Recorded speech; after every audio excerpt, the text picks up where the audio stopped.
오늘은 야고보서 3장 말씀입니다. 야고보서 3장 신약성경 373쪽 1절부터 8절까지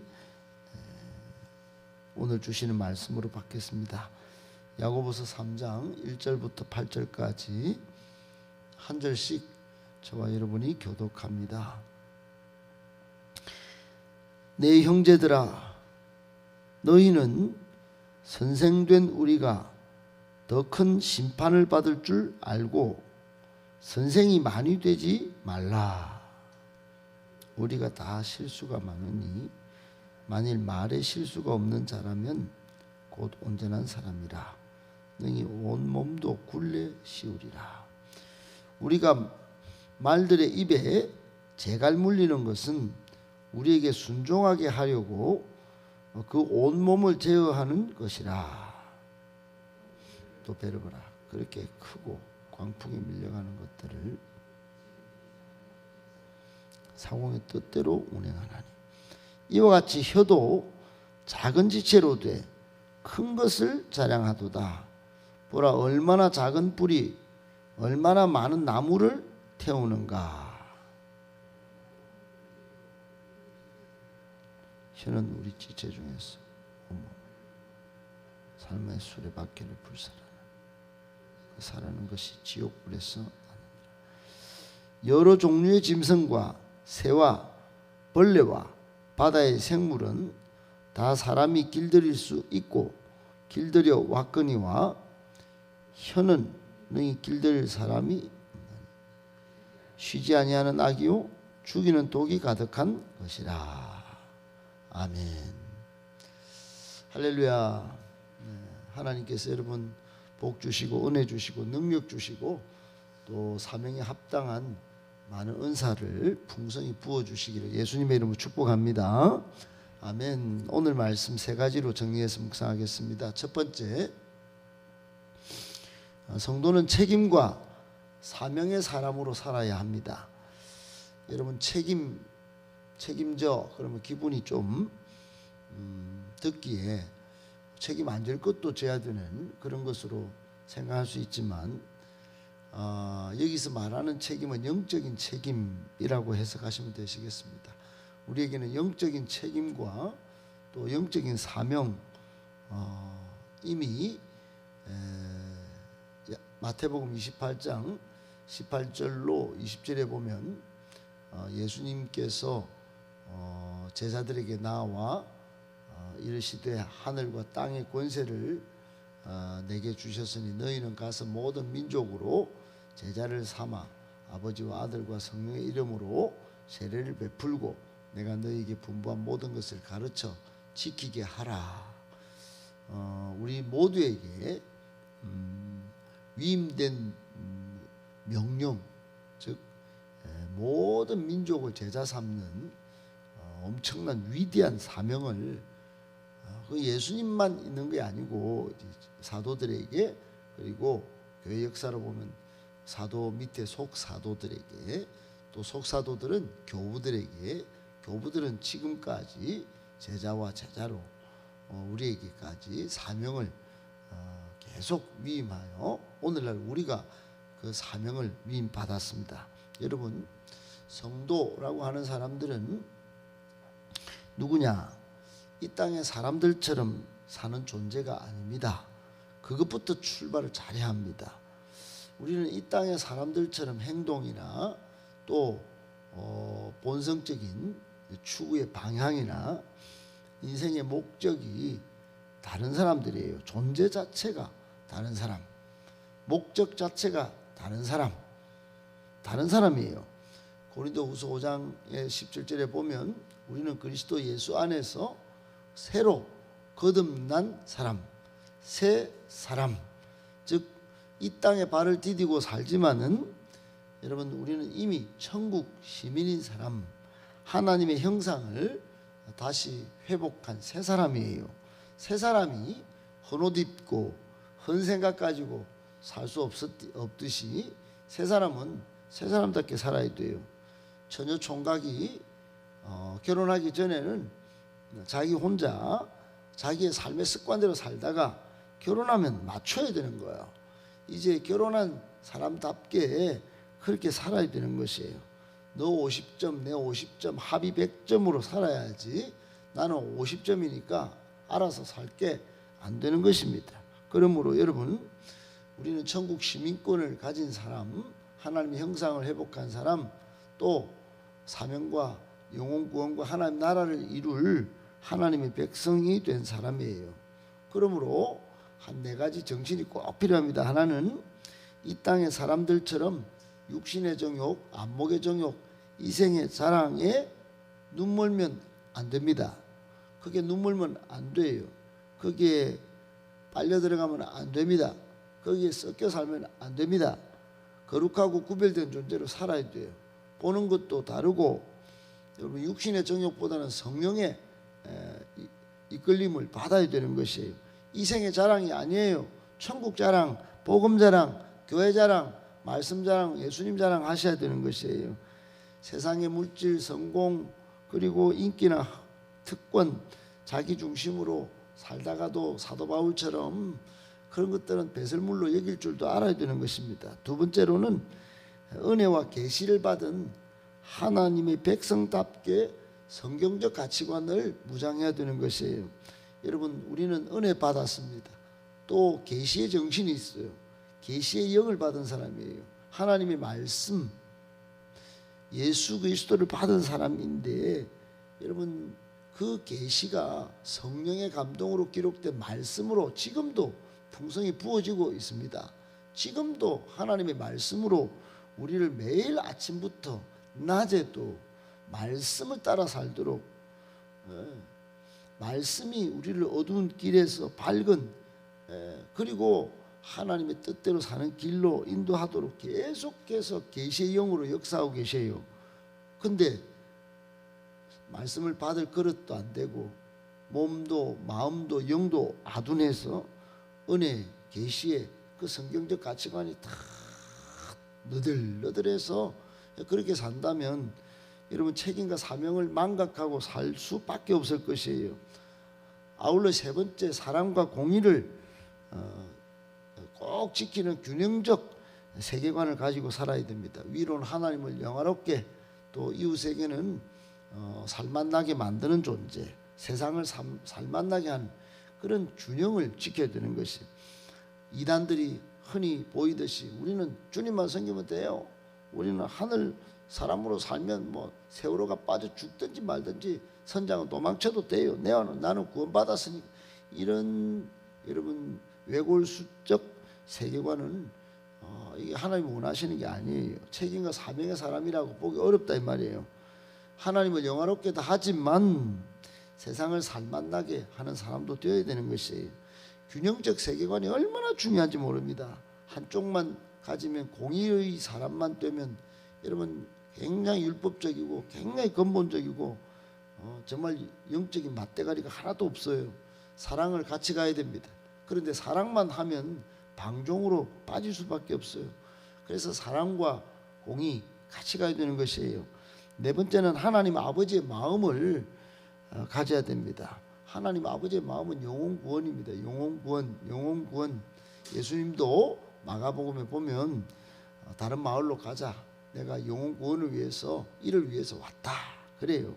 제자들은 성공하는 자리 한 자리 하려고 그렇게 예수님 쫄쫄 따라다녔다가 나중에 전부 다 털털 털리기도 했지만은, 여러분, 그것이 우리에게 주는 교훈이 뭘까요? 베드로와 안드레와 야고보와 요한을 사람 낚는 어부로 변화시키듯이 세리를, 또 눈먼 자를 다 변화시켜서 전부 영혼 구원을 위한 하나님 나라의 일꾼으로 만들었듯이 우리는 땅끝까지 이르러 복음 전하는 책임과 사명이 있는 것이에요. 그걸 압축한 단어가 오늘 1절입니다. 1절에 선생입니다. 선생. 너희는 선생된 우리가. 그래서요, 사도 바울과 동일하게 지금 야고보는 우리는 선생이 돼. 선생. 복음 전하는 책임, 복음을 가르치는 책임, 사명을 가진 존재인데, 이 선생이 정말 더 큰 심판을 받을 수밖에 없다. 이거는 책임의 이야기예요. 그리고 더 많이 선생이 되려고 하지 마라. 선생이 많이 되지 말라. 이거는 사명의 말이에요. 사명. 여러분, 사명자, 교회는 처치 멤버도 있고 사명자도 섞여 살아요. 사명자가 되라는 거예요. 선생이 많이 되지 마라. 이 말은 사명자는 적다. 여러분, 그런 것이에요. 신중히 사명을 생각해서 사명으로 살 때 나중에 의의 면류관, 영광의 면류관 받아 쓰지 그저 몸만 왔다 갔다 하는 게 아니라는 거예요. 여러분, 그것은 이사야 1장에도 보면 마당만 밟고 가는 그거 하나님이 그 예배는 안 받으시겠다고 말씀을 하신 적이 있습니다. 사랑하는 여러분, 오늘 첫 번째 우리에게 이 아침에 주시는 말씀은 우리도 존경도 받으려고 하는 욕구가 있습니다. 특권을 누리려고 하는 욕심이 있어요. 그거 내려놓고 여러분, 선생이라고 하는 이 단어에, 많이 되지 말라고 하는 이 단어에 압축된 하나님의 계시의 말씀과 같이 책임과 사명의 사람으로 여러분 우리가 살아야 하는 것입니다. 꼭 기억하시고, 이 시대에도 또 특별히 이 교회가 위기를 겪는 이 시대 상황 속에서 더욱더 책임적 그리고 사명적 존재로 헌신한 저와 여러분 다 되시기를 예수님의 이름으로 축복합니다. 아멘. 두 번째, 말의 실수를 죽여 온전한 사람으로 빚어져 가야 합니다. 여러분, 2절에 보면 우리가 다 실수가 많다고 합니다. 예, 딱 맞죠. 우리가 다 실수가 많습니다. 실수 없는 사람은 없습니다. 그 실수를 점으로 또 흠으로 현미경 빨아보듯이 빨아보면 매일 아마 투성일 겁니다. 그것만 가지고 이야기해도, 뒷담 까도 여러분 얼마든지 하루 재미있게 보낼 수 있을 것입니다. 여러분, 말에 실수가 많다고 그럽니다. 2절에 보니까 말에 실수가 많다. 말에 실수가 없는 사람은 온전한 사람이다. 이렇게 정의를 내려요. 여러분, 이 말은 우리가 행하는 실수의 대부분은 뭐예요? 말과 연관이 되어 있다 라는 사실을 시사하고 있는 것입니다. 말과 연관이 되어 있다. 우리의 실수는 거의 대부분 말에서 기인한다, 생성되어 나온다, 그렇다는 겁니다. 실제로 그렇죠. 여러분, 대부분의 실수, 대부분의 낙심케 하는 거, 대부분 마음에 상처를 주고, 그런 거 전부 말이 화근입니다. 말이. 저는 말로 이렇게 많이 하는 그런 직업이라고 볼 수 있습니다. 제가 이렇게 말을 많이 할 줄 몰랐는데 이게 여러분 굉장히 위험한 직분이라는 사실을 이제 시간이 흐르면 흐를수록 오감으로 깨닫습니다. 너무 하나님 앞에 부끄러운 게 많고 또 정말로 두렵습니다. 정말로 두렵습니다. 정말로 이게 두려운 직분이에요. 너무너무 두렵습니다. 여러분 설교를 쉽게 하는 것 같지만은 하나하나도 빼놓지 않고 지금 이 묵상집을 10년째 여기서 한자도 안 빠지고 지금 설교하고 제가 먼저 보고 이렇게 줄을 꺼가면서 이렇게 보고 이렇게 하는데 얼마나 여러분 이게 하나님의 이 오미한 말씀이니 이게 저한테도 적용 안 해보고 이게 할 수가 없으니 이게 얼마나 두렵겠습니까? 이게 그래 불쌍한 존재입니다. 어찌 보면 여러분이 기도해 주셔야 됩니다. 왜냐하면 이게 실수할 거리가 너무 많기 때문에 그래요. 너무 많습니다. 너무 많아요. 그래서 여러분, 근데 이게 그런데 모든 말이 다 화근은 아니죠. 모든 말이 다 화근은 아니에요. 아름다운 말도 있잖아요. 축복의 말도 있는 것입니다. 긍휼과 위로의 말도 있어요. 그리고 어찌 보면 사람들이 말하는 거 보면 감동을 받을 때도 있습니다. 감동. 또 세워줄 때 그때 힘나게 만들 때는 힘도 납니다. 말 한마디에 그냥 힘이 싹 납니다. 어떤 때는 저의 과거를 돌아보면 제 친구가 서기식이라는 친구가 야 종건아 교회 가자, 수련회 가자, 포도밭에 간다더라. 그 포도가 먹고 싶어 갖고 그 어린 마음에 따라간 게 운명을 결정해 버렸습니다. 운명을 포도밭에 수련회 가자 이 말에 구원에 이르는 말도 있는 것이에요. 그것이 돌아보면 그때 말이 정말 그 이후에 서기식이란 친구가 수도 없이 쏟아낸 말 하나도 기억이 안 남고 구원에 이르게 하는 그 말, 이러면 말이 화근이 돼서 나쁘게 작용한 게 아니고 저를 구원의 사람으로 오늘날 목사로 살게 한 말이 됐습니다. 여러분, 입은 한 개고 귀는 구멍이 두 개입니다. 그죠? 눈도 두 개고 콧구멍도 두 개고 이게 다 어찌 보면 하나님의 창조의 작품이고 하나님의 창조의 섭리인데 다 두 개인데 입은 하나예요. 그거는 야고보서 1장 9절에 야고보가 딱 정의를 내렸듯이 말하기는 더디하고 듣기는 듣는 거는 속히 하고 그런 말로 압축이 되어 있듯이 여러분 말은 조심하라고 한계가 있는 것입니다. 여러분 꼭 기억하고 오늘 2절에 말씀하는 것처럼 말의 실수를 죽이는 것이 온전한 사람이라는 거 우리 꼭 깨닫고 더욱더 온전한 사람으로 빚어져 가기를 예수님의 이름으로 축복합니다. 아멘. 마지막 세 번째, 사람의 말은 운명을 바꾸는 힘이 있습니다. 여러분 3절부터 8절 오늘 끝절까지 한 세 단락으로 되어 있는데 앞부분은 인간의 혀가 이게 제어가 참 작은 것인데 제어하면 진로의 방향을 바꾸든지 운명을 바꾸는 능력이 있다는 거예요. 말의 재갈, 말. 여기는 말이 돼. horse. 우리 입에 말이 아니고 여러분 말들의 입에 재갈을 무리고 이렇게 타닥타닥 가게 만들잖아요. 배도 마찬가지. 배를 이렇게 소개하면서 비유로 인간의 혀가 그만큼 잘 제어하면 막 달리게도 만들고 또 재갈을 물려서 방향도 왼쪽 오른쪽 옛날에 소를 키우면 좌로 우로 하듯이 그렇게 한다는 거예요. 배도 키가 이렇게 있듯이 6절에 보면 혀는 불이다. 불의의 세계다. 지옥불에서 난다 그랬어요. 다 태우든지 여러분 산불 나면 뭐 불씨 하나로 뭐 그냥 앞산에도 이번에 가뭄 때 2번이나 불이 나지 않습니까? 끔찍한 결과가 나온다는 겁니다. 7절 8절에도 여러 종류 짐승들 생명들 길들일 수 있는 존재가 누구냐 다 사람들이 길들일 수 있지만은 길들여 왔지만은 8절에 혀는 안 된다.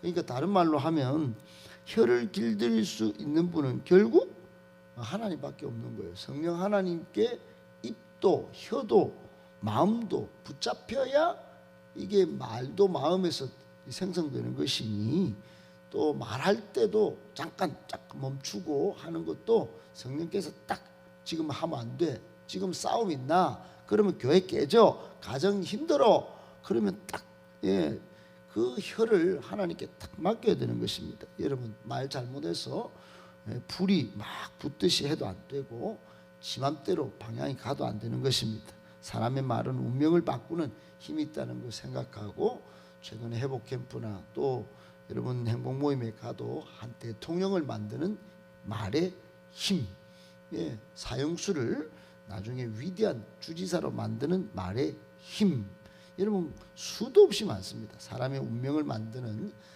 가꾸는 또 살리는 말의 힘을 꼭 기억하고 말에 더 하나님의 창조의 능력 또 하나님의 지혜와 여러분 축복과 격려와 또 힘나는 그런 말을 잘 무장할 수 있는 저와 여러분 되시기를 예수님의 이름으로 축복합니다.